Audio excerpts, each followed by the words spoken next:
Let's fight. How are you guys doing out there? Happy Monday. Happy Monday, folks.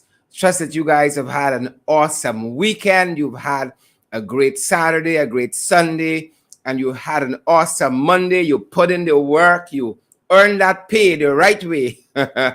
Happy that you guys can join us. Tremendously pleased for all those persons, or rather, at all those persons who would have joined us on Saturday as we celebrate 1 year. We are tremendously pleased.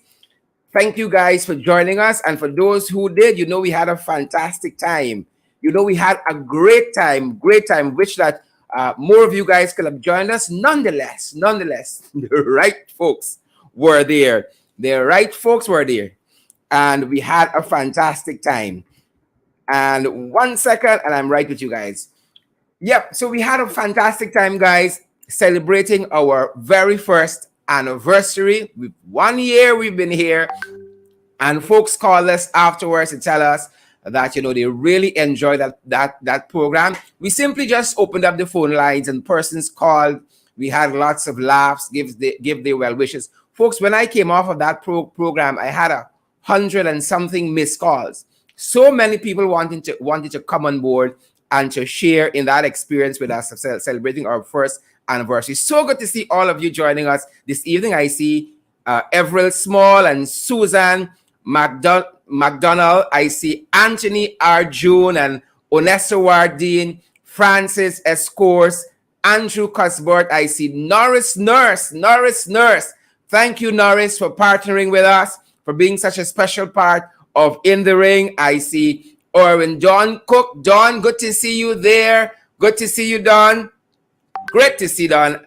Doreen, Jenny, Rodney, Smith, plenty names these folks got.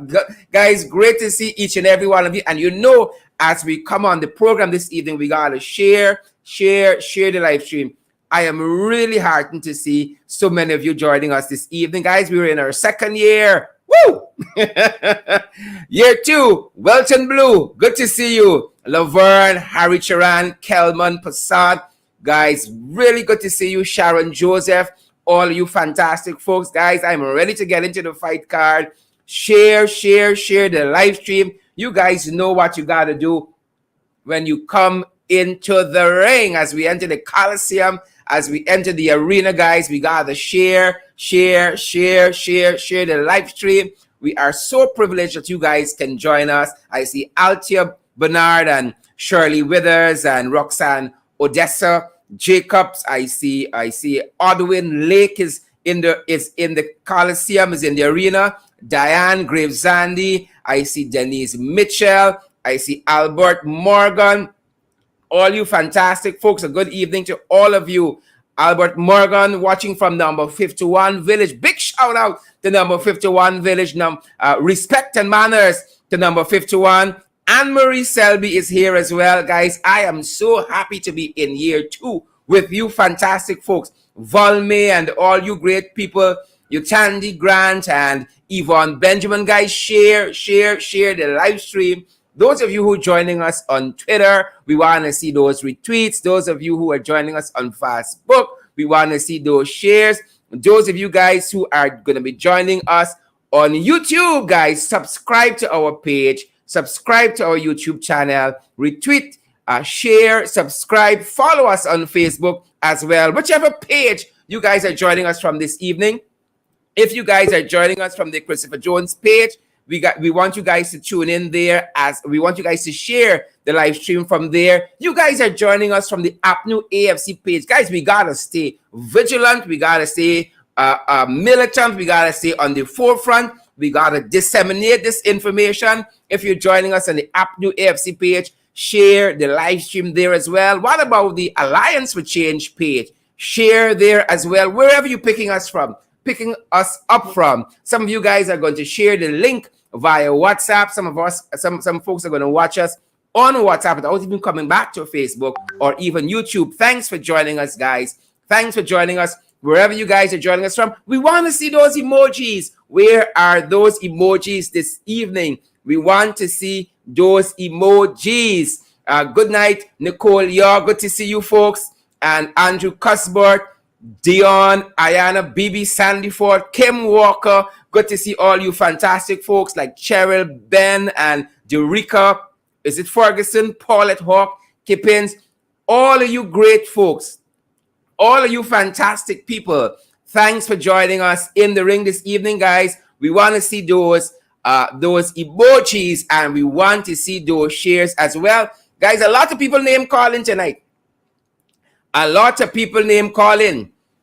I'm excited to get to the fight card. I don't know about you guys, but I'm excited to get to the fight card. Guys, we really hope you guys have had a fantastic weekend, whatever you did this weekend. And we really want to thank those persons who would have joined us to celebrate 1 year. Again, we had such a great time. We were left feeling very heartened and on cloud 9 all weekend. And that show is still on our Facebook page. It's still on YouTube. So those of you who missed it, you can go back a little later on and watch it. But while you're here, guys, we want you guys to share the live stream. We are going to be joined later on in the evening by Amanza Walton-Desir, Member of Parliament. We're going to be talking about crime. We're going to be talking about some foreign affairs issue. We're going to be talking about the economy. And we're going to be joined by Mr. Khemraj Ramjattan as well, guys. So we got a packed program for you guys. We are ready to get into it. And as we go, folks, we invite you to share the live stream. A lot of people name calling, guys. A lot of people name calling, like Kim Walker, Michelle McKay, and Margaret Nelson. Margaret, how you doing? Donna, Simon, your name calling too. Desiree Mars, your name calling. I heard my name calling just today by geotechnical engineer Mr. Sires. My name calling too. All we name calling. Rowena Cummins, your name calling as well. A lot of people name calling this evening. Frank Anthony name calling. Utad name calling. Jack Dio name calling. All the Jagabats. Rohi name calling. Rohi name calling. Ramatar, Donald Ramatar name calling. A lot of people name calling tonight. Folks, I am so privileged that you guys are here with us. People name calling. Let's get right to it, guys. You know we got to talk about the Jagabats. Because y'all know them. I know them. We know them. These Jagabats. Folks, they're easy, you know. They're easy. And I know that you guys know these Jagabats are easy. And that is why we out here. That is why we out here night after night. Now we can say year after year. Oh, ouch. Fighting the Jagabats. Confronting the Jagabats. Staying vigilant and staying militant. Why don't you take the opportunity and share the live stream, folks? Here we go. Frank Anthony name calling. I tell y'all. So COVID-19 cases going up. 55 plus new cases.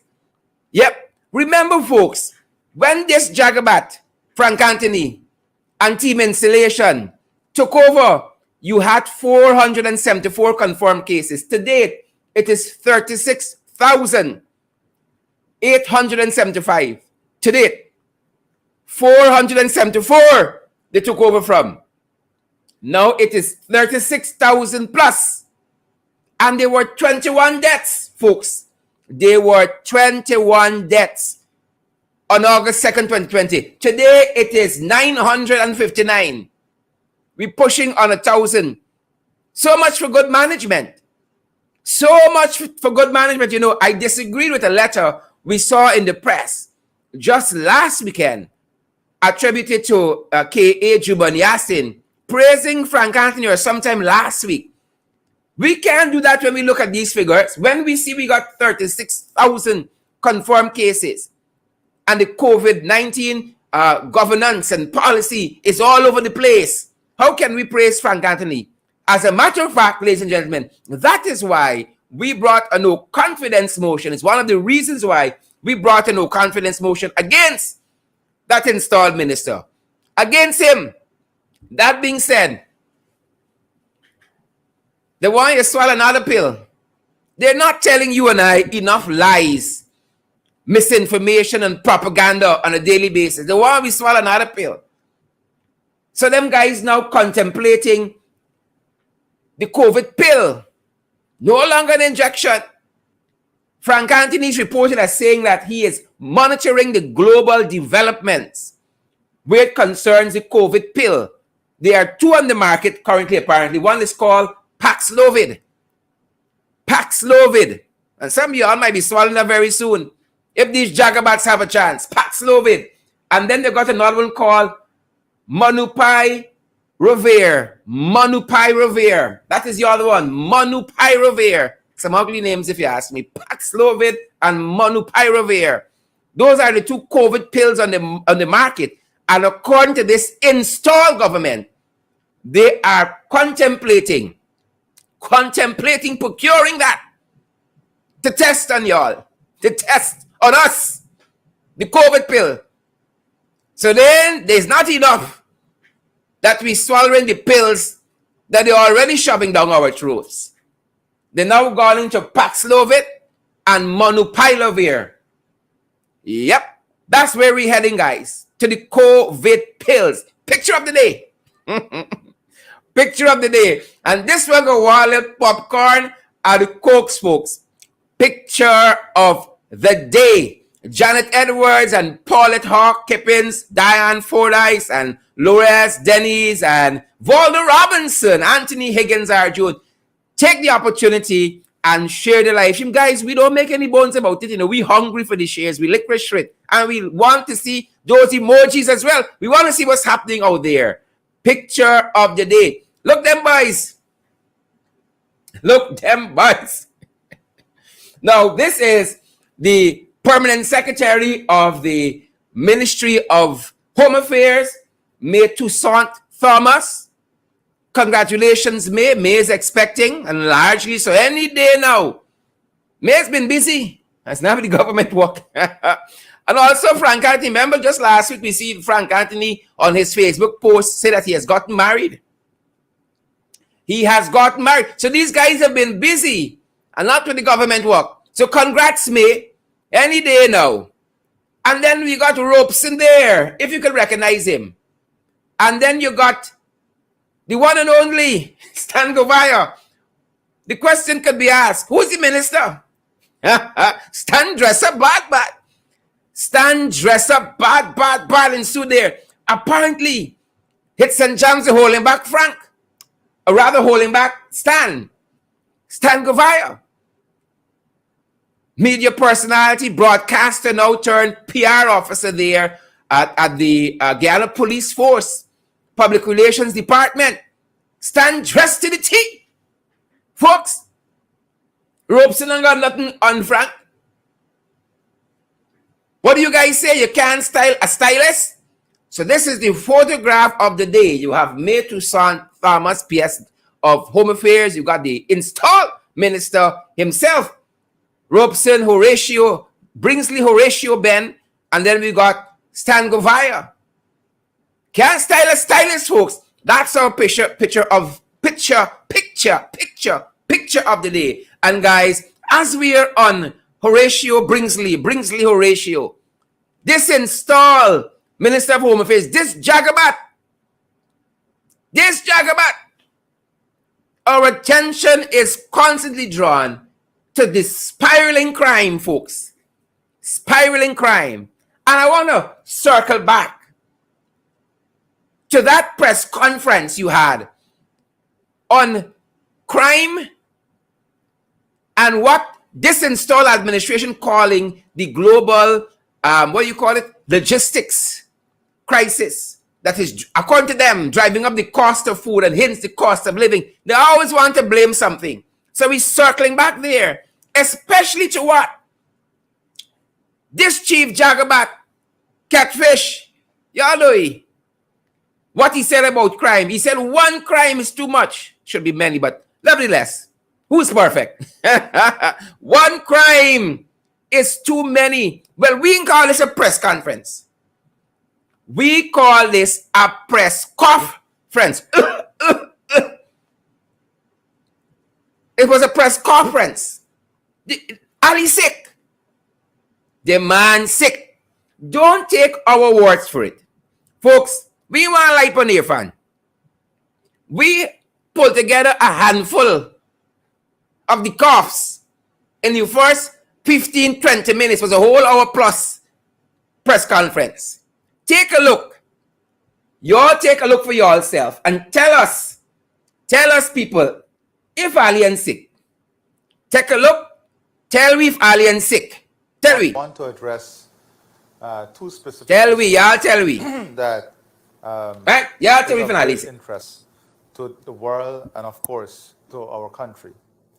These two issues has to do with the global supply chain crisis and the issue of crime and what is our policies or programs or the measures that we're going to put in place to address these issues. Presenting you with the facts, with impact global challenges is having on our. I think it is very important for nation and what occurs globally, but the impact on supply chain as a instance, the zero not excluded from this phenomenon. Some indication that by not meet the demand, and if there is so all of this is affecting that is why food production, because this is critical in addressing the issues. We're seeing increases in the prices. How is rice and sugar affected? Well, the price to feed production. So if you have a 40% increase stock, and we are seeing that, that the cost of feed is increasing in a few moments. Now, already volatile situation that would lead to more increases in factory price. Can you imagine this? The increases that we are seeing, fast-paced increases for goods. And in China, for example, is the fastest increases we have seen since the early 90s. In the United States, let's take the United States. We have seen inflationary pressures. There is something that we call a moral responsibility. The measure, where is petty, where is major, one crime is too much. Well, let me tell you something. Y'all tell me. I ain't want to lie on them. Y'all tell me what Irfaan got. I see somebody there say Irfaan got TB. Well, I don't know about that. Somebody say Irfaan got TB. Somebody say Irfaan got COVID. Y'all tell me. I ain't want to lie on them. Folks, y'all sharing this live stream. Y'all showing us those emojis. We want to see them. I don't want to lie on them. That being said, folks, I want to show you as well. Irfaan said in this press conference, he said crime is decreasing. But I want you to listen to what he says as he arrives. Has been decreasing. As he arrives at that position, that crime is decreasing. Listen to what he says. Right? Because you know why he says that? The diplomatic community, the business sector, foreign investors are crying out where crime is concerned. And so it is a competition with the previous years. You better share the live stream because we're talking facts tonight. We ain't lying for nobody. We're talking facts. Listen to what Irfaan says. And then Irfaan arrives at the conclusion that crime is decreasing. Listen to this jagabat. Listen to Catfish. And then make your own assumptions from there. Listen to him. Listen to the fella. Crime has been decreasing in Region 1. We have the largest increase of crime. 132.4% increase in crime. If you look at rape, we had a 55% increase. The issue of robbery on the arms. Region 6, we had an increase of robbery on the arms. Region 7 and Region 9. Those persons with illegal weapons, or those persons who are associated with criminal activities. I have a message for you too. Very soon we'll launch a program, very confidential program, to bring you in once you want to change your life. We want a discussion with you. We want to talk to you to give you an alternative pathway to earning an income and living a decent life. So there are challenges. There are challenges. Crime has been decreasing. Crime has been decreasing. Folks, y'all hear that? One. Y'all hear that, folks? Total confunction nonsense. So when the people rob you, kill you and all that, government wants to have the installed government wants to have a conversation with them. They rob you of your valuables, rob your family of their life, traumatize you. Oh, the government wants to have a conversation with them. That is what they want to do. They want to have a conversation with them, ladies and gentlemen. Mind you, these are the folks that says one crime is too much. Not many, it's too much. But he wants to have a conversation with them. And folks, as I have your attention here, I'm warning y'all now about Saturdays. I am warning y'all about Saturdays. In the context of crime, Carla Forbes, I'm warning y'all. Karen Adolphus, Night Bell Cicheran, Karen Thorne, Aubrey Alexander, y'all better share the live stream tonight. We gotta be vigilant. One crime is too much. And Saturdays is even worse. Y'all market days. Kip Scott, Clayton, Rowena, Selena Fraser, on the market days, we ain't going wrong by big market. Those folks coming home for Christmas, Saturdays is a no-no. Listen to why. Listen to why Saturdays is a no-no. Listen to why Saturdays is trouble. Trouble. Listen to why. On Saturday, if you look at it here, on Saturday, 92 robbery on the arm so far this year. So on Saturday is what we will consider a high-risk day. Saturdays, high risk. Saturday, I didn't say so. It's Catfish himself. Saturdays under these jagabats is a high risk day.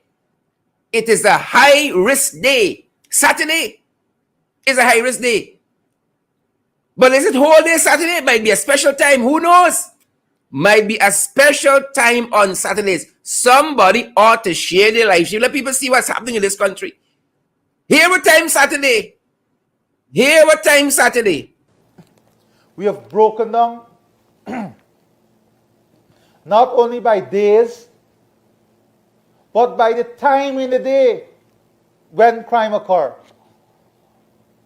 So we have by region, by days, and now even by the time during the day that that people are most vulnerable. For example, if you look here, you will see that between 12 p.m. and 6 p.m., that is when most of the robbery on the arms occur. Between 12 p.m. to 6 p.m. The man got his coloring book, and between 12 and 6 p.m., stay inside. Crime prevalent. But just today, folks, on the same issue of crime, we learned that 2013 was an interesting year. 2013, ladies and gentlemen, was an interesting year. And these figures I'm about to reveal to you came out of the Guyana Police Force just today. We're not inventing them here in the ring. We are not inventing them. We are giving you the figures as the Guyana Police Force released it today. Folks, I want to see some emojis and we want to see some shares. Let this information go far and wide. 2013, under Ramjattan and Rohi, was an interesting year. Just recently, I heard Jagdeo talk about what he considered propaganda, that PPP regime is known for crime and for drugs. Well, the police force told us that is so. Just today, hear what they told us about 2013. Hear what they told us about 2013, that year. And you all know Jagdeo was the puppet pulling the strings in 2013. You know that, Oren Barker. You know that, Nicole Yaw. You know that, Lavon Peters. Jagdeo was in the background pulling the string. So 2013 recorded the highest number of serious crimes over a 10-year period. Under Ramjattan and Rohi, the highest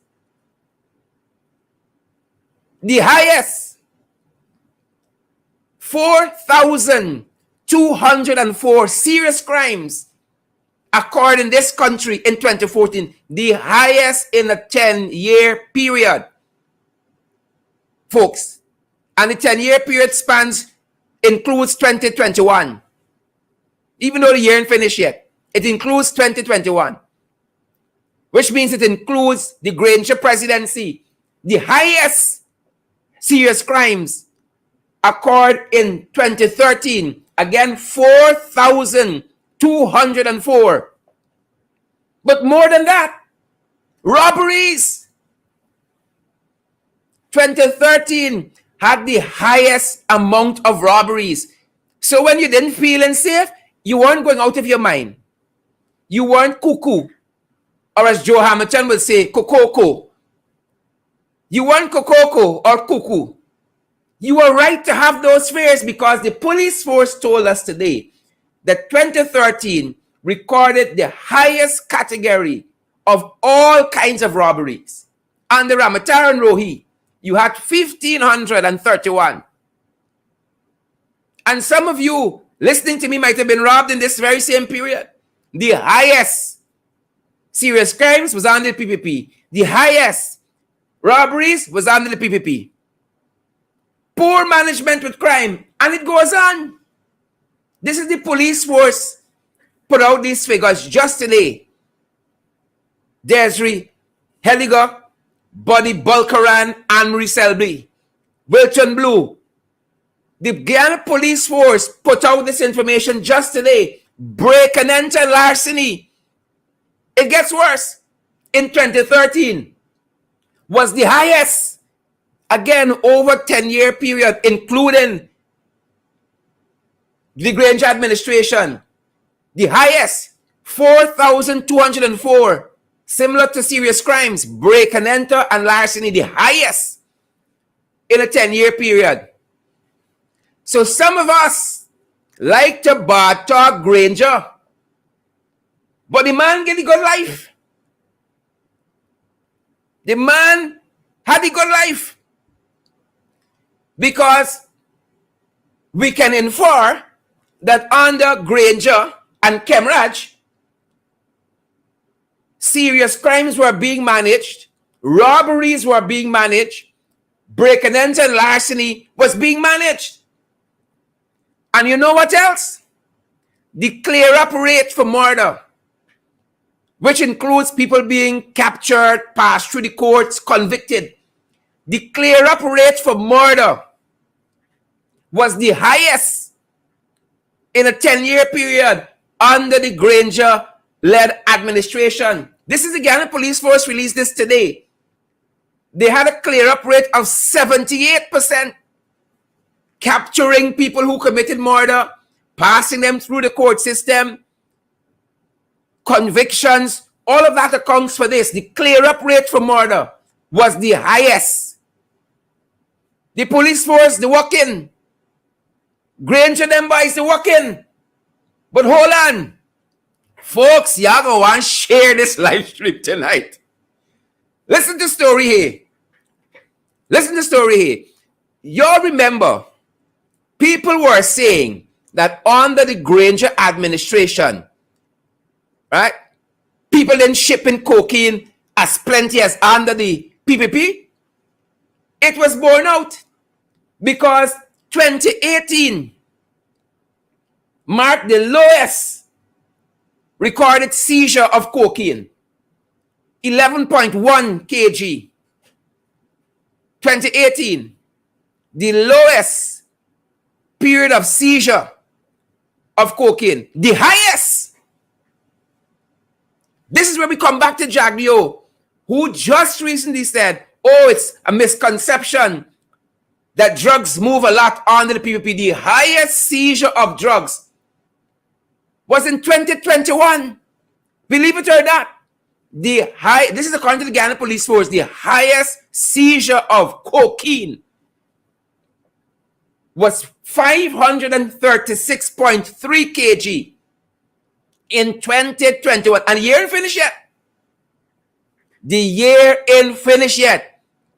So when you're bashing Granger and bashing Khemraj, know the facts. This is the Guyana Police Force just today, ladies and gentlemen, put out this information.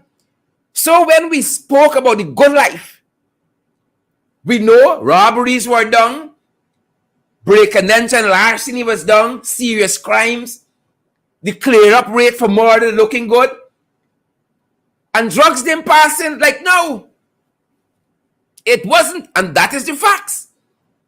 And just today, in that press conference on Friday, Irfaan Ali talked about them having to work on rape. The rape percentage is high, 55%. It's high. And just today we saw this headline. Girl 15 pulled into bushes and raped. Girl 15 pulled into bushes and raped. They got a lot of work to do. A lot of work to do. The Granger administration worked. Khemraj as Minister of Public Security worked. What Ramson Benn doing? What is Ramson Benn doing? What is Irfaan Ali doing? A whole press conference to talk about crime, and he ain't got a plan.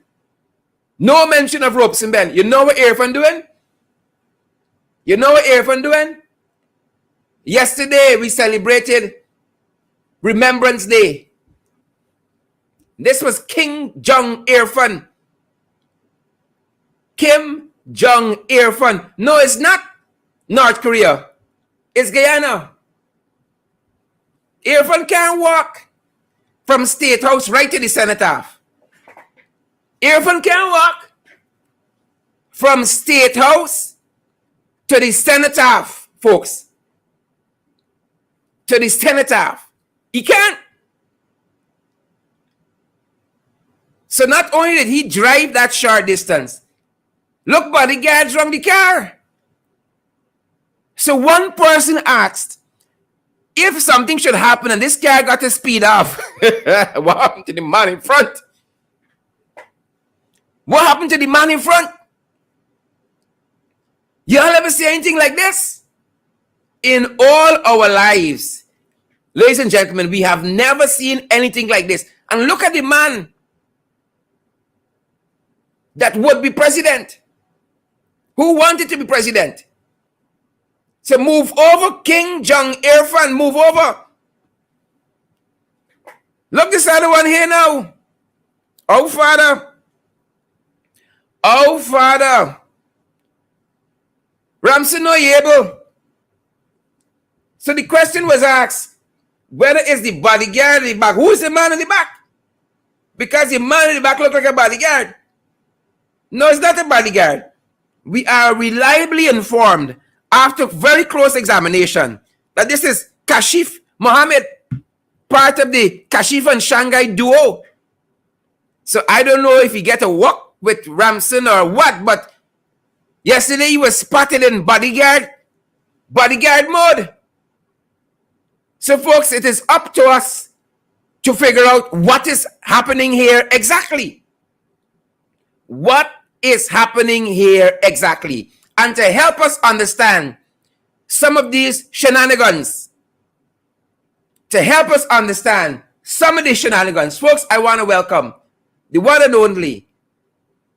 I have Mr. Khemraj Ramjattan with me, and we are going to be joined by Amanza Walton-Desir shortly as well. Guys, it's pocket tour in this country, you know. Let's welcome Khemraj.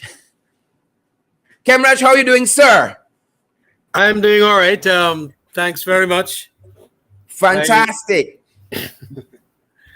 Khemraj, we know that, you know, it is said that even a broken clock gets to be right twice daily. And from the numbers, this isn't cooked up numbers under the new AFC government. These are numbers that are being given out where crime is concerned.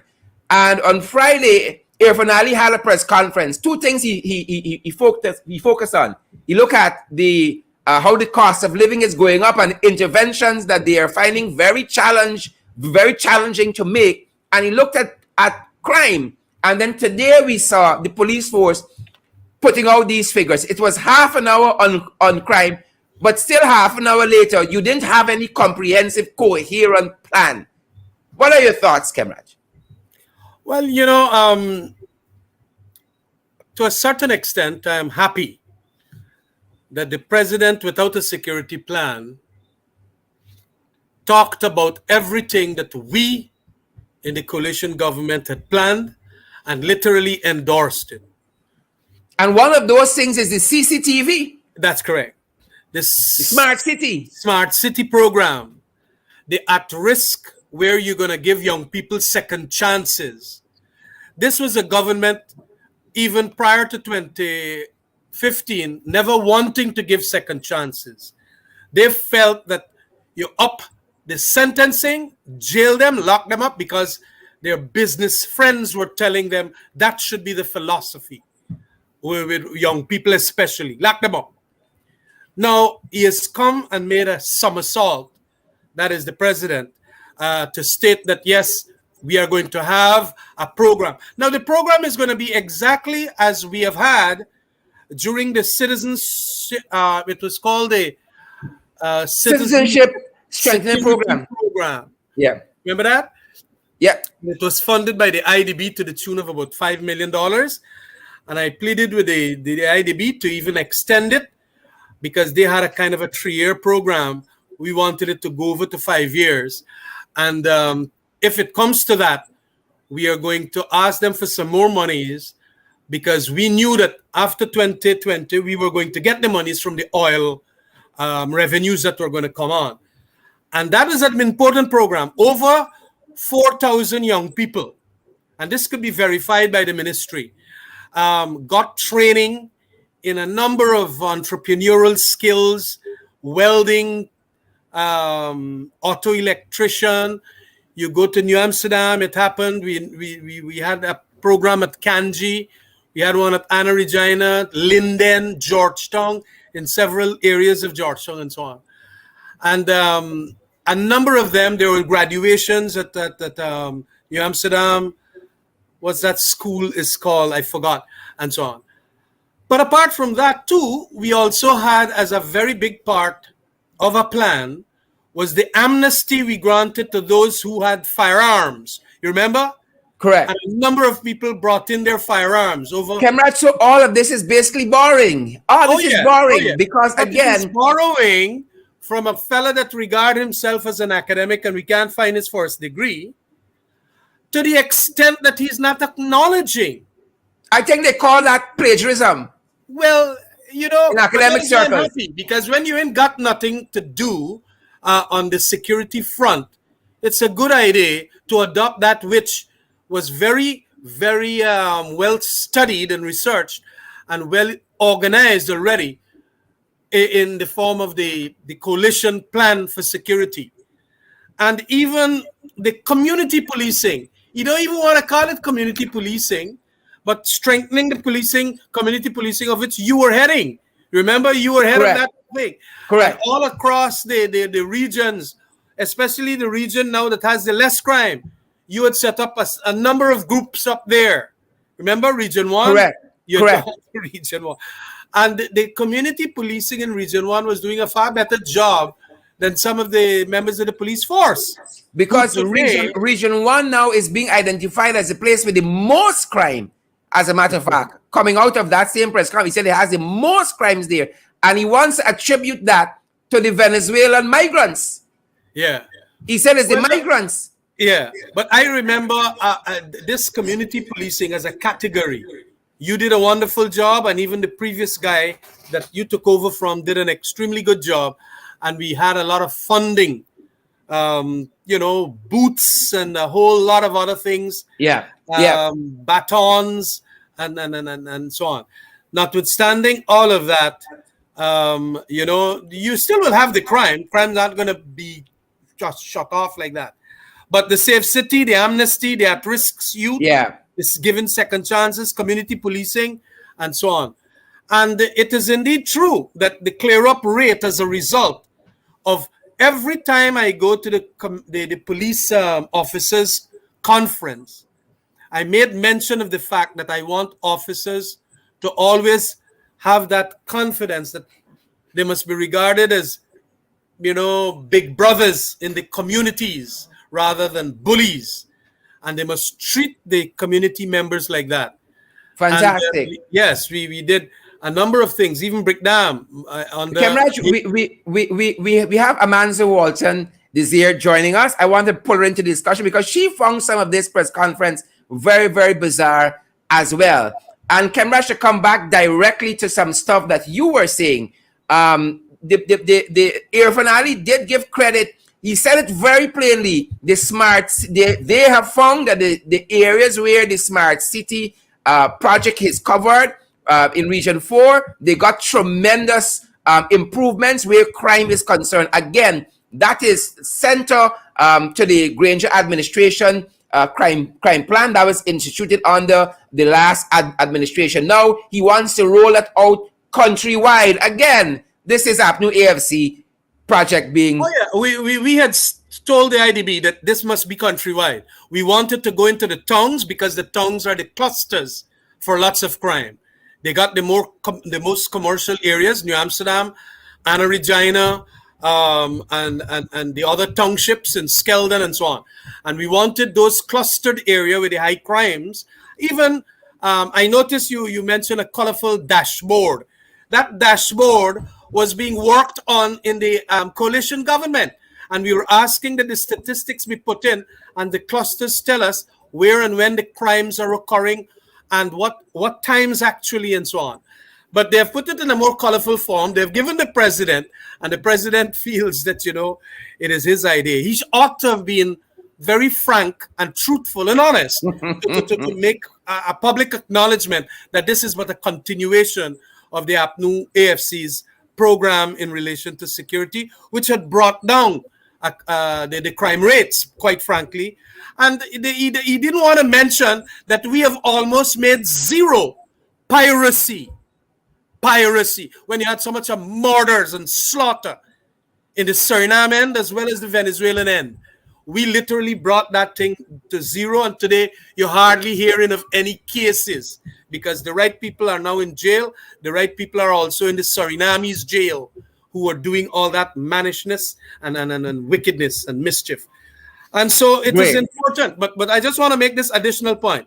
I hope that they're also going to endorse, even if they don't want to tell the public about it, the Russell Coombs reforms. Mr. Russell Coombs was the British security expert that came here.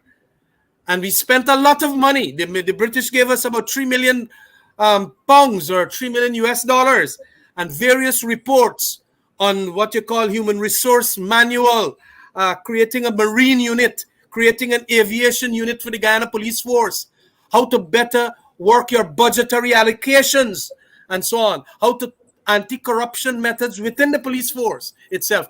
All those are there in documents. I understand they've dismantled that kind of thing, but don't leave it in the shelf.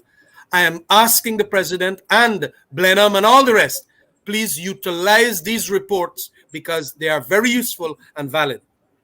Fantastic. Manzo, you've been in the parliament. We are 2 budgets out into this new installed administration.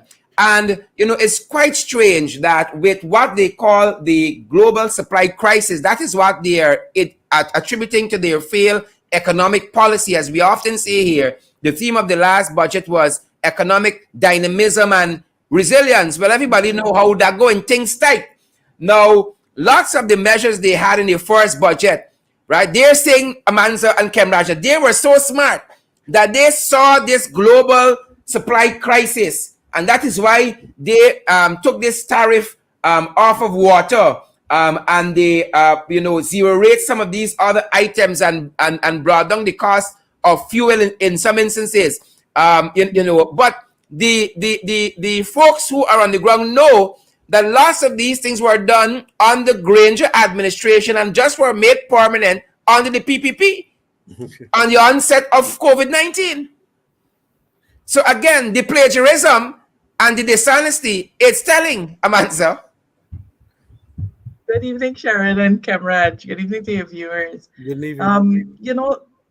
A failure to appreciate plagiarism and its consequences happens when you are not in receipt of a university education per se. So that these principles, elude you. But look, that's fine.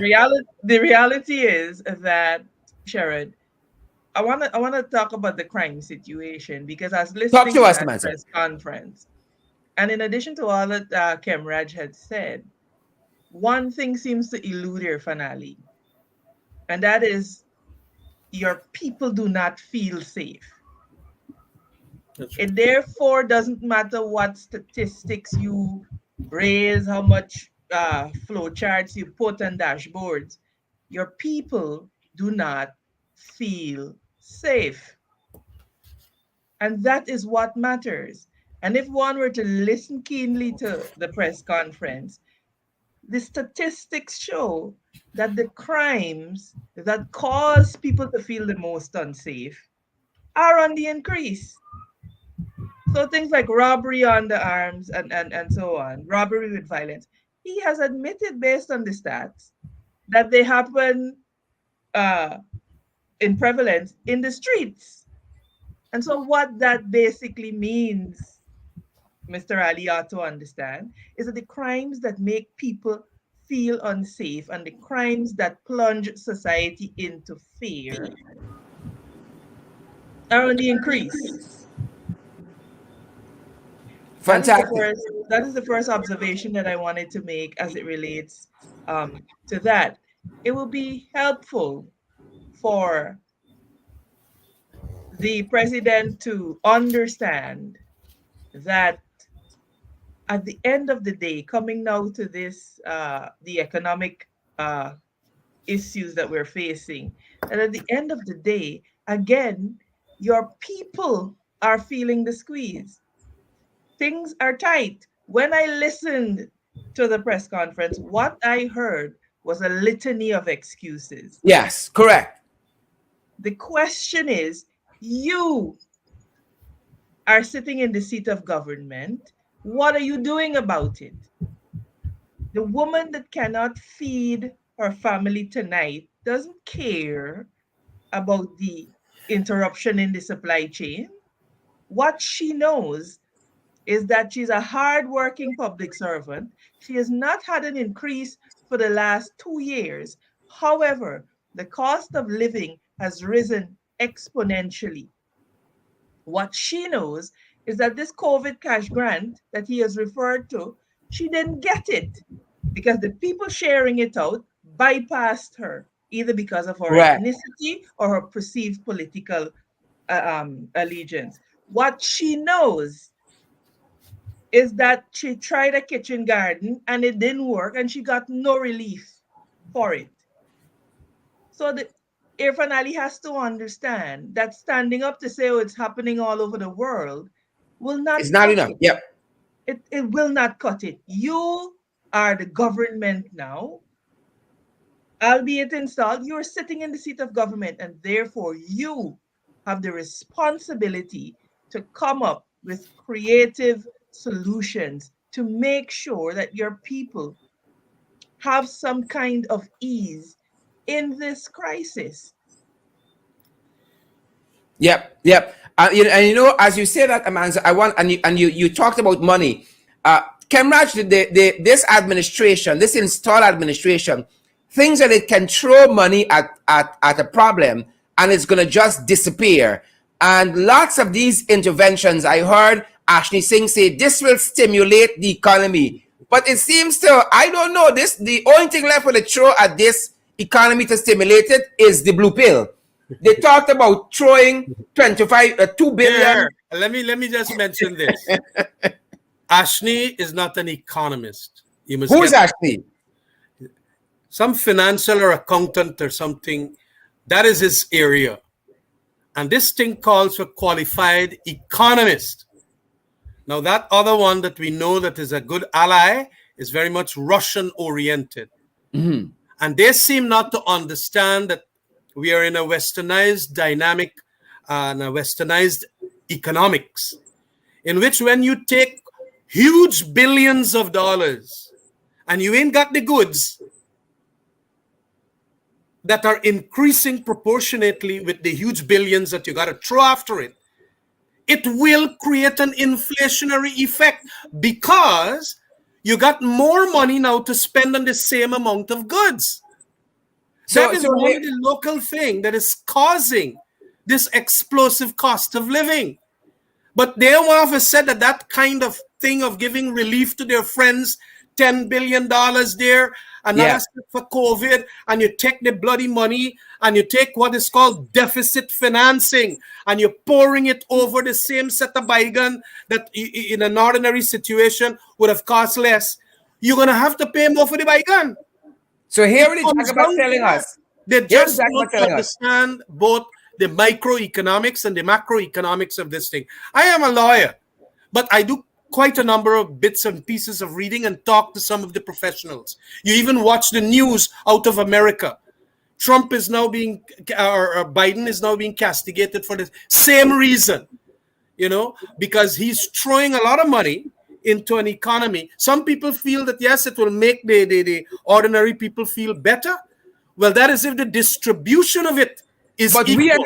we are the case study, because they're saying here that they threw $2 billion at the one-off $25,000 cash payment that a person's got. They threw $500 million at the discipline services in terms of bonus. They threw $8 billion in COVID relief for household. They threw 3.6 at schools at schools for schools and relief measures there. They threw 320 million at private schools, and the list goes on. But all of that money, they were convinced that if we throw all this money at the economy, it's going to start moving in a direction, and we get the praises. Nothing. So who has bewitched the economy? It's the same thing happening in the sugar industry. When you throw good money behind bad projects or bad policies, about 15 billion exactly in the sugar industry thus far. Thus far, that is nothing just they're 17 months or 18 months in government, you know. That is just that, or whatever is it, 14 months, whatever it is. And we were doing a number of things to help the industry. That aside, the trouble is that having right now a situation of where you have so much money tumbling after goods that are not qualifiedly going upwards or increasing, same thing you're going to have, inflationary effect. Yeah. And that is the trouble. You go now, you buy a whole set of things that people call in for a lot more money because people got a lot more money out there. Yeah. Some people that is. So they jack it up. And you, the poor man now, Lord, is why the buy gun gone up for $500? Then a $200 we buy last week. And they don't understand it. And that is why all the time when in Parliament, I always have a rebuttal to Ashley Singh. Because he always say, I went to Skeldon and the people telling me how the life is enjoyable. Well, that is not true. All across this country, people are feeling the impacts. Oh, big time. Because once the prices go up in Guyana, generally, they don't come down back. Even if you start producing more, all of it just stable off. But Khemraj, You're absolutely right, because throughout that, if you want to call it a press conference that Irfan had, he kept begging producers, he kept begging the manufacturers to let the money they're throwing into the economy filter down to the people. He was literally begging. He said, oh, let the money filter down there. But what you said there is what is happening. These big businesses in passing on the money Absolutely. to the grassroots people. Money got for make, and then by is making the money. And that is exactly the rogue capitalism, what I call mercantilism here. They love to buy and sell. And they will always buy and sell at a profit margin that will increasingly grow. We don't have what is called benign mercantilist in Guyana. You go all across, it's more money they want. And a lot of them don't plow it back into Guyana. They carry all in America. You know, so we have a very, very nasty kind of cyclical thing that is going to happen here, that is going to make this this economy one of the worst in the Caribbean, notwithstanding that we got so much of oil money. It is. Manza, in Irfan's words, he was appealing to the moral responsibility. Now, this is a government with no morals, appealing to the moral responsibility of the producers and so on to pass the benefit on to the consumer. And we know that ain't going to happen no place. While we on that, some big ticket items coming out of this administration, they like these big projects. Amanza, but you know, they can't handle them. As a matter of fact, there are a number of projects currently that they want to do no feasibility study on, no environmental impact assessment on. It's just no brainer. According to Jagdio, the new Harbor Bridge, gonna work. It's a no-brainer, right? The gas to oil thing they want to do at Wales is a no-brainer, mind you. They said they were going to open back Wales and Sugar Estate. That idea has been shelved. Gas to shore project is a no-brainer. They don't want to do these studies on none of these projects. Amanza, this is what Starbuck News said just today. This government, the PPP, is still rampaging on the same attitude, on with the same attitude, which brought us the white elephants of the Skeldon factory with all its grave consequences for the sugar industry and the Milo Falls Road, among several others. They said they got the same attitude they come back with. These Jagabats. A couple of things. I disagree with Khemraj on one thing that he said. It is not that they don't know and understand. It is that they don't care. Yeah. I don't think they care. They have never cared, this cabal, about the working class. You hear Irfan Ali talk about everybody, and he barely mentioned a proposed increase for public servants. Those are the only people money and throwing at, the public servants. I recall when the APNU AFC was in government and public servants were receiving the increases that they so rightly deserve, Jagdio made a statement that they will be required to pay it back. And I believe that this is what he is doing right now. Because if you look at the increase in cost of living without the correlating increase in salaries of public servants, they have paid and repaid those salary increases. And so this is what he's doing. I remember that press conference. He said that they will have to pay back, all of them who are accepting these increases. And this is what is happening. Because if you understand the man, he doesn't forget. And if it's 2 years later, he has to exact his way on the situation. And this is what he is doing. Now, as it relates to Skeldon, it continues to be a monument to the fact that the PPPC is unable to handle large projects.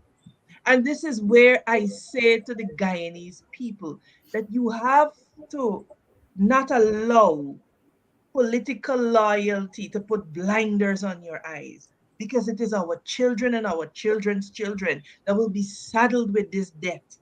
Skeldon Sugar Factory has not worked, and we have to be repaying until 2033 millions of US dollars per year in loan repayments, and it has not worked. But because Barjagdio and his cabal understand that they can trade in political sentiment, and they can prey on ethnic insecurity and so on and so forth to get their way. They continue, as Tabrook News says, to rampage on through with the exact attitude. And the only people who are going to lose are the Guyanese people, because all of them will make off like bandits with their pockets fat, and we public servants, the working class, will be saddled with the repayment of loans, because they know that they can always pit Guyanese one against the other. The day that Guyanese stand up united and demand better stewardship from the PPP, better stewardship of the economy, I guarantee you we will see far, far better results. We are poised to weather this storm better than most, because we have some money in a sovereign wealth fund um, type arrangement. What is the government doing? What are the Correct. concrete Correct. plans to help Guyanese to weather this storm? There are none. And there are 700,000 of us here, close to 800,000. I was reading the other day, Sharon, about Togo, this little nation of 8 million people. And the Economist made an observation about a stimulus program that they put in place called Novici. I think it's Novici is the name of it. And what it is that they have actually done cash transfer and injections of cash into their citizens' hands, but they did it in a manner using mobile technology so that it didn't have a face. So if you were a citizen, you were signed up, and these transfers came to you as of right. So you're not who you're with, if you're Afro Guyanese or you're back in the AP and UFC. That was taken out of it. And it has shown remarkable results in that little nation of Togo. Yeah. And so the point is that they are models. And all that the PPPC has to do is humble themselves, consult with the opposition that represents 50% of the population, and let us get the best heads and hands to deal with these developmental issues. Sharon, you saw that report that says that by 2030, Georgetown may be Yeah. underwater. Yeah. What do Guyanese people think will happen? Those who are making and raking in the billions, they will go and they will hoard land higher up, and it is the poor and working class that will be left to fend. And I'm saying to our people, we have to open our eyes from now.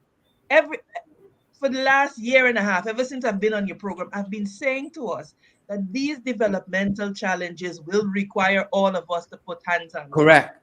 That we continue to have this government divide us, and we continue to see that it is only the poor and the working class Guyanese that will continue um, to suffer. Great. Great. Any thoughts there, Kemraj? Yeah, well, on the cash grant, that is exactly how we feel too that it should work. We want a consultation process.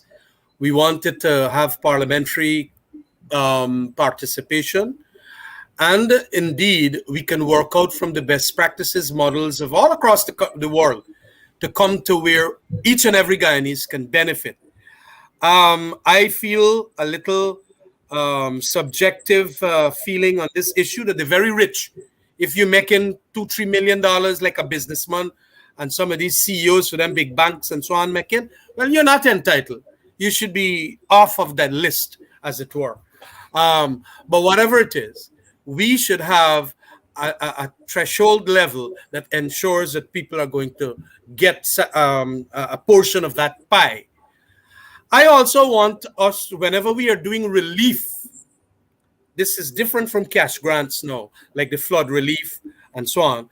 You have to give the producers the money. Yeah. A Yeah. number of the producers for the vegetables and all of them that suffered, they did not get. And more Correct. and more, the percentage is increasing. So you are not going to get the benefit of the producers now coming back with the next crop of okra and baigan and whatever, so that you would have gotten back the prices coming down or whatever. They gone and give friend and families, you know, and The that is nature of the what has beast. happened. And Yeah. so the money was misspent. That is where corruption now erodes the productive capacity, Yeah. because the genuine farmer who got to go make back another crop, let's say of rice, and I know of a couple of fellas. One of them, I might have to arrange some administrative law case, because he got about 200 acres because he's associated with the AFC. He ain't get nothing. And Wickedness. this is the trouble that they're doing, because that man, had he gotten back, let's say the 65,000 or whatever, he could have gotten some monies that could have carried him to the next crop. The people now gone and take with the man tractor. Yeah. Yeah. Yes, Massey Ferguson got Massey in associated industries or whatever, Massey associated. They take away the man big tractor that he had mortgaged there. And because of that, Wow. because he was supposed to get back the monies to pay. Yeah. No, Yeah. this is terrible. And that is another thing about public policy, that you have to set up very, very stringent measures and get personnel who are then going to distribute the money, because it's a hell of a thing when you're distributing revenue. You have to have very honest people, and you have to have a system. That is why we are now asking this government, give us all the 6,000 or 8,000 people who you gave the money to in the fraud relief. You know, they don't want to do it. Well, we still Because waiting for the audit. We're still waiting for the audit out of there, that Sharma. But the man said the COVID is preventing the COVID audit. But the COVID can't prevent the 8,000 names and address and telephone number as to the people who had 2 acre to 200 acre of land, that you get 80,000, you get 800,000, you get $8 million. That could be easily done, because all are supposed to be there. Yeah. COVID not going to prevent clerical staff to type it up and put it on the website. Put it on the agricultural ministry website. And we will now go and show the people out there, these are the names in 47 village, like my village, who and who got. Is it true? And then you test it as against that which the ground people will say. But me collect that, look, my name there, that is corruption. Yeah. And so on. And then we could catch them. But the PPP was never strong at this. Remember, they get thrown out because of an anti-corruption crusade. They are very, very corrupt. A lot of them, including senior ministers right now, they had their visas taken away because of the corruption the American embassy found. Well, they come back. They come back. What is coming back? All coming back now. They come back, Khemraj. All of a sudden, they're saying that we are going to right this situation. We're going to send back to the flood relief people. We're sending back the agricultural officers, and so on and so on and so on. The thing done. People spend out the money. Where are they going to get back the money? Their foolishness. And if they want to send sentencing, like what they're doing for the elections amendment, 10 years jail and $10 million, they should start increasing that, because there's a whole set of their supporters. Correct. Correct. 10-year jail and $10 million fine. Wickedness. Wickedness. Khemraj, I want to thank you for coming by. I'm going to let you go. I want Amanza to stick around, because I'm going to pick her brain on what's happening there at this PNCR race for leadership and so forth. Khemraj, thanks very much. Let me stay out of that, Amanza. A very good night to you guys. Take care. Good night, Khemraj. Always a pleasure. Great. Manza, stick around. I want to share some information that came across our desk from Foreign Affairs. And then I want to pick your brain on that. Folks, don't go nowhere. Look at the nonsense happening at Foreign Affairs. Let me set this thing up quick, because it's purgatory. And we shared with you some of the firings that happened at Foreign Affairs quite recently. You tell her know one thing. What he's doing there at Foreign Affairs is a set of nonsense. But we got UTAT files this evening. Let me just set it up very quickly. We got the files, and we're going to share it with the public. Folks, it's a good opportunity for y'all to share the live stream. We're going to share UTAT files with y'all. It's bare, total confunction nonsense happening here. And we ain't having it. So let me set this up quick. Get Amanza's impression. I don't want mind Amanza business. We don't lie here. We mind your business. They don't call it fast book for nothing. We like mind the business. We love to mind the business. So let me take some of this, and then I come right back to Amanza, because it's bare madness happening there at Foreign Affairs. Bare madness happening at Foreign Affairs. So folks, the failed leadership of this jagabat at Foreign Affairs. Yeah, know this is a man missing in action. Right? Foreign Affairs and autopilot. Missing in action. Missing in action. Failed leadership. Right? Folks, we telling you, there's no easy day at Foreign Affairs. This whole government in every sector, every ministry is confusion power and is pocketry. And UTAD is no different. So some information that came across our desk tell us, or is telling us, big trouble at Foreign Affairs. And it's on some very, very sensitive issues, like our borders. Like our borders. No easy day at Foreign Affairs, and we knew it. We knew that UTAD, this house slave, was a mismatch for Foreign Affairs. No easy day at Foreign Affairs. So, as it concerns the team that is fighting on the international stage and the ICJ, where it concerns that controversy or controversy, depends if you went to IFLOT University or went to Ishmael, like me. It's bare confusion. Because you know why? This government wicked, stink and dirty.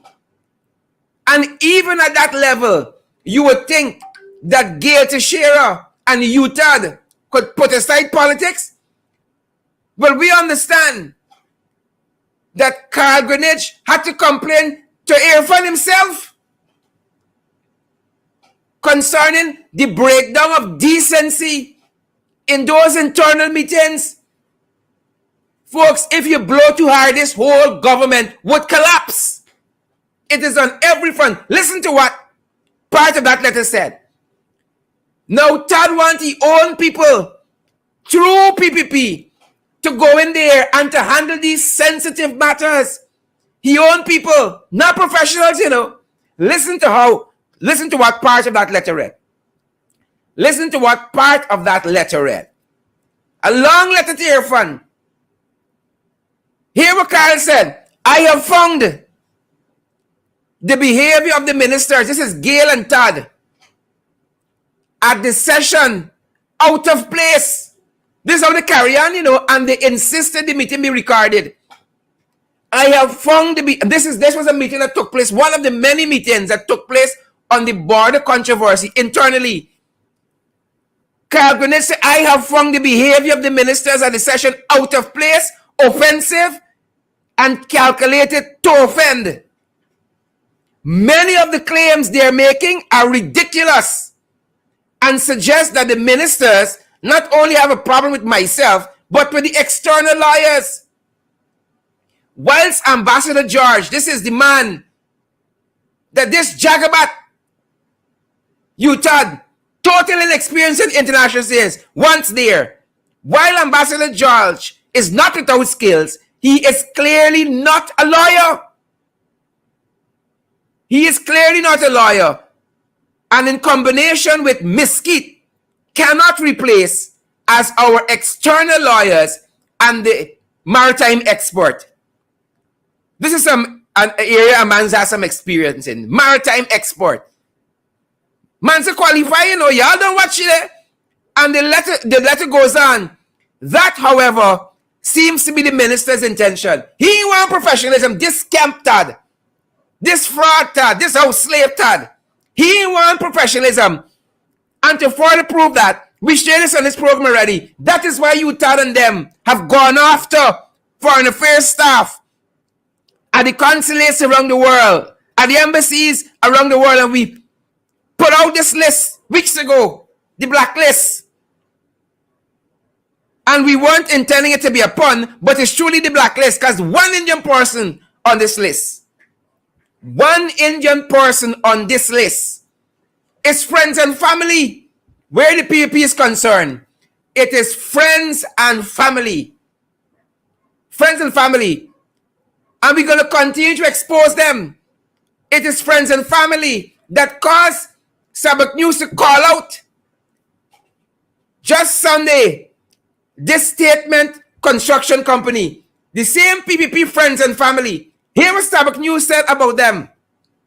The public purse is not to be trifled with, and President Ali's administration and those at MPTAB should be acutely aware of this.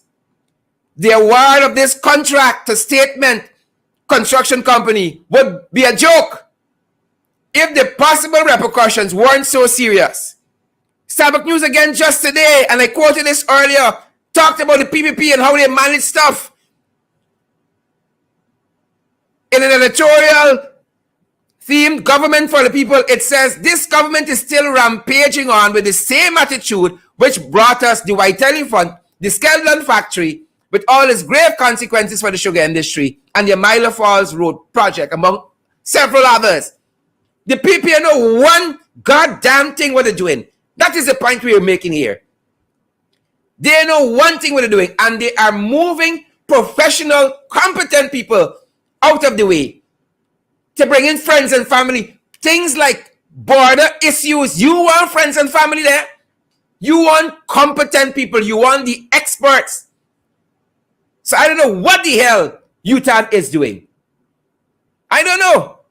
But maybe Amanza knows. She bright like that. Manza got degrees and masters and all kinds of things. Manza makes sense of this thing for us.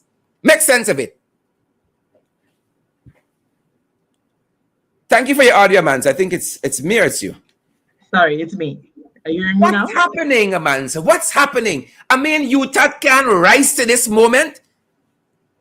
Jared, it is just symptomatic of the fact that the PPPC simply does not have a grip on our foreign policy and our foreign relations. Look, I have a master's in international maritime law, and I would never think about replacing external counsel that we have, for the simple reason you need to appreciate your limitations. And competent external counsel. You need to appreciate your limitations. They have brought us this far. We have gotten a ruling that says the court has jurisdiction and they're now going to proceed with the matter. I used to be invited to a bipartisan meeting to deal with the border issue. That invitation, it stopped for a little bit, and then I noticed recently. But they want you see the big fights. I received an invitation. So, I understand why that is, because they want to keep these things in secret. To replace our external lawyers would be a grave, grave mistake. This is not a cake shop. We are dealing with matters of our territorial integrity and our sovereignty. And therefore, there has to come a time when the PPP understands that friends and family will not cut it. And so I think UTAD needs to really spend time acquainting himself with the rudiments of his job and understanding that you are responsible for a significant portfolio that has serious implications for Guyanese people. And he therefore needs to stop his boorish behavior. Yeah. He therefore needs to sit and take counsel from somebody as Carl Greenwich, who has been a stalwart when it comes to our foreign affairs and foreign relations. Yeah. And you know what is sad? It seems that UTAD is being directed to do everything else besides foreign affairs. He giving out hampers on the highway. I saw him giving out menstrual supplies recently. Everything but foreign affairs got UTAD attention. And then when he has a little time to spare, he going to the ministry there and doing a certain nonsense. And is behaving boorishly, speaking to staff anyhow. And so, look, Jared, God help us. One thing to say. God help us and God help the Guyanese people. Unless we as Guyanese come together and put a check on the PPPC, we are going to be in for some hard times. Can you imagine a government that is so backward in its thinking that they are willing to gamble and risk our territorial integrity and our sovereignty because they want to put their friends as Yeah. lawyers? Yeah. Imagine that. Are we Is that a serious? government you would trust? That you will continue to report trust it? Madness. And the point is this: people, their supporters, come up with the silliest of excuses to excuse their behavior, not understanding that when the day of reckoning comes, and the day of reckoning always comes, that they will be among the people who are paying for these types of attitudes and Yeah. and mistakes. And Yeah. it is sad to see, but I trust that Irfan Ali allows better sense to prevail, Hopefully. and that Utah is made to sit down and understand that there's certain things that are non-negotiables. Correct. There's certain things that we Correct. will not gamble with. And Essequibo is we Correct. on, and we intend to take all legitimate actions necessary to keep it so, Correct. including retaining competent counsel. Correct. Correct. That being said, Amanza, I ain't want to close the show on Todd. God knows he ain't worth it. We ain't closing the show on Todd. We closing the show on you. Abanza, I couldn't have you here, and I didn't ask you how the campaign is going. I know that you have thrown your hat in the ring there. You said you were willing to serve. I was made to understand that you were nominated for chairperson, chairwoman of the PNCR. And you hope to be successful at this 21st biannual delegates Congress happening in December. How is the campaigning going? How is the race going? Well, look, Sharon, I have to first of all say thank you to my brothers and sisters in the PNC. I am simply overwhelmed at the responses in terms of the nominations. I've been nominated for a number of positions in the leadership as well as to the CEC. But I do believe that my skills and my expertise will be best utilized by the party in the capacity of chair. So I wanted to say thank you to the groups for the overwhelming numbers of nominations that I received. And it's going well. It's going well. I think that democracy in the PNCR is alive and well. It is something that the other side cannot boast about. And so I think we ought to take pride as a party in the fact that we have a democratic process and that candidates are Yeah. able to state their case and make the pitch as to why they should occupy a particular position or not. So it's going very well. I'm meeting with groups. A number of groups have been reaching out to me to come meet, sit with them. And so that is what I'm in the process of doing because, you know, uh, it's amazing that a number of members of the public and party members have been saying, oh, how can we vote?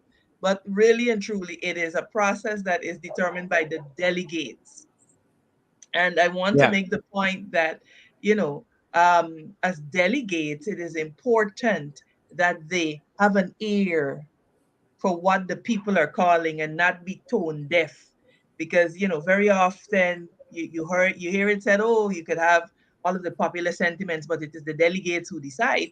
But the delegates must understand that they have a sacred duty to demonstrate that they are part and parcel of a party that is reactive, that is not reactive, that is proactive, and that has its ear to the ground in terms of you know having their hand on the pulse of the people and hearing what the people want. And so I think as chair, my gifts and talents are best utilized to bring that governance structure that we need to have an effective party. I am ready, willing, and able to support any leader that emerges out of the process, as well as to revitalize and retool the Central Executive Committee, which is sort of the nerve center of of the party. And so I look forward to it. I look forward to the process that is unfolding. I think the party is really at like I said in my thank you, at the dawn of a new era. And I am so excited that the membership gets it. And Yeah. that is what is so Yeah. exciting for me Yeah. about it, that they understand that it can't be business as usual, that this time the long time, that we as members of the party, we have the power to determine who we may want. And so we may want a certain person for leader, but we may not want who he may prefer to work with as chair. And the beautiful part about democracy is that you, as the delegates, get to choose. And so I really do look forward to how it is going to unfold and how it is going to play out. I am confident that we are going to get it right. I'm confident that our delegates will understand that it is not only the membership of the party that determines our success, but those that support us, Yeah. that look on, Yeah. want to see and know that we are getting it right. And I'm so Yeah. excited when you go into Yeah. the communities and you hear the people there saying, yes, MP, we like it. We like what we're hearing. We like what we're seeing. And we are ready to change. We're ready to step up and step forward and take this country Yeah. forward. And so I am quite pleased. I'm overwhelmed. I'm overjoyed. And just really and truly just happy to be able um, to serve. I've worked in government at senior levels for close to 17, 18 years, almost 2 decades now. And so to be able to bring all of that to the PNCR in that capacity, it is something that I look forward to. So, I'll be keeping you posted on how it's Great. going. But thank God, Fantastic. it's going And well you so know, far. I'm happy to hear you say that you know that the delegates and members of the PNCR is going to get this right, because the country is depending on that. And I will dare say this: in government, we didn't get every single thing right, but we got some things right that mattered. And getting a handle on crime, for instance, and cocaine shipping out of this country wantonly, we got some important things like that right. And people can look back and say, you know what? We had everything, but we had some good things that constituted a good life under the new And, AFC and I government. think So I'm one happy of to the see you guys get things right one of the and for us to most move on. important things that I think the AP and AFC coalition got right. There was such a restoration of national pride. Like Yes. you wanted to travel Yeah. and let people know where you from. Oh, I am from Guyana. Yes. And Correct. that Correct. Correct. in a year and a half, Correct. it is Correct. Systems completely gone. worked too. You Local understand? government It is was completely working. gone. Local government elections, Government was um, working. all of these things we were able to bring. And the reality is that to undo 23 years in 5 years is a virtual impossibility. And so I know that the coalition has a heart for the people. This is why I felt very confident in being and becoming, leaving a career and so on to get into politics full time in the coalition, because I believe, like I've always said, we are Guyana's shining hope. And we are the people that will have to take this country out of the quagmire that I guarantee you the PPPC is going to leave us More. Get us more into that, because we are already there. more We into the are already quagmire. there. We are already Trinidad, there. I pray every day for Guyanese people, and I will continue to work in the interests of the people of Guyana. And it is hard out there for some of our people.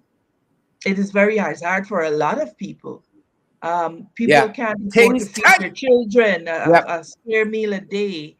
And we have to, I think, as a party, as the PNCR, we have to um, come together and to be able to, as when this Congress is done, and whoever emerges as leader of the party. I'm not running for leader of the party, I'm running for chairmanship, which is a key supporting governance role. And so I am happy to see that a number of the initiatives that came out of the PNCR are now once again gaining traction. For Mhm. example, I heard your finale speaking about food replacement. when you recognize that the term simply means feed, clothe, and house yourself. Produce 19, food. 1973 all over Produce again. local. And so you take a concept that somebody like LFS Burnham birthed it, and now you're naming it food replacement, to try to detract from the fact that this is an idea that had been planted in the minds of Guyanese Yeah. since the Yeah. 1970s. Yeah. And had we maybe followed through on that, then who knows where we could have been. Who But knows? we have Who a knows? tendency to throw the baby out with the bath water. And then we try to reinvent these terms like food replacement. I'm like, Ali, what food replacement? You're talking about feed, clothe, and house yourself and grow and produce locally. Euphemisms. So, Food yeah. replacement. Food replacement. So, Cheryl, these are, look, we'll continue to work for the people of Guyana. We will continue to represent them to the best of our abilities.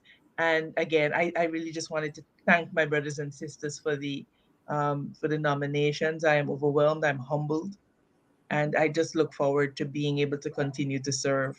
Fantastic. Thanks, Amanza. Thank you. Amen. Thank you. Anytime, my brother. Anytime. Thanks for stopping by. And best All right. wishes, Amanza. Thank you, my brother. Take good care. Great. That's it, folks. That's our time this evening. Thanks for staying with us. We went a little bit into the overtime there, but I really wanted to mind Amanza business on how her campaign is going. We haven't heard from her in a couple of days. And we hope to have, before we get into the final stretch for Congress, that 21st biannual delegates Congress of the PNCI, we hope to have some of the candidates come back for leadership and talk with them and to hear their final pitch to delegates and how they think they are faring so far in the race there, folks. That being said, I know you guys are rushing off to other places, other shows and so forth, but I'm going to stick around as per usual for a couple minutes more and to give a shout out to people like Tracy Mullin and Gloria Pott, Odwin Lake and Abiola Clark, Tracy Mullin, Hazel King, Oswina Tapping, folks. Share the live stream. And you guys, by now, we cannot do this without you. And so we appeal to you guys to come on board and to partner with us. And guys, during the course of the next week, you're going to see some more changes in the ring. For those of you who weren't part of our program on Saturday, we have taken out the gloves at the back. Let me pick a side. When we come to this side, we've taken out the gloves and we've just left the ring, and the whole world is in the ring. That is the concept here. We are literally taking off the gloves in our second year of the program in the ring. And with your help, guys, we're going to be bringing so much more information to you and continuing to tweak aspects of the program because we want a very, very professional approach here in the ring. There are several ways you can help us, and we have several platforms available to you. Those of you not familiar with them, we have the Cash App available. We ask that you guys come on board on a monthly basis, partner with us for $5 US, $10, $15, $20 US, and to help our program to grow and to move forward. We have done this program for a year now, and we're happy to be in our second year. Thanks to you guys who have helped us to do this. Thank you so much, guys. And I am very happy that so many of you, hundreds of you, have stuck around this late in the evening. Morna Monroe and Coretta Braffett and Candy Naleen, Inderjeet and Marky, Erwin Don Cook there. Folks, I'm going to be talking about some issues happening over the river. People are being blocked off from Old Road, just across the Harbor Bridge, from walking there. What's happening in this country? I'm going to touch on that some more tomorrow evening. Nikki Innes, Tracy Mullin, Janet Edwards, all you fantastic folks. Folks, thanks for being in the ring this evening. Share the live stream. Marlon Cox, you had a chance to share the live stream as well as yet. What about Tracy Mullin? You've had a chance to share the live stream as yet. Auntie Sandra Hanover from Diamond. Good to see you, Sandra. We love you, Auntie. Tasha Silat. Good to see you, Tasha. Father Mike. Angela McDonald and Penelope Howard. All you fantastic folks, guys, stay safe wherever you go.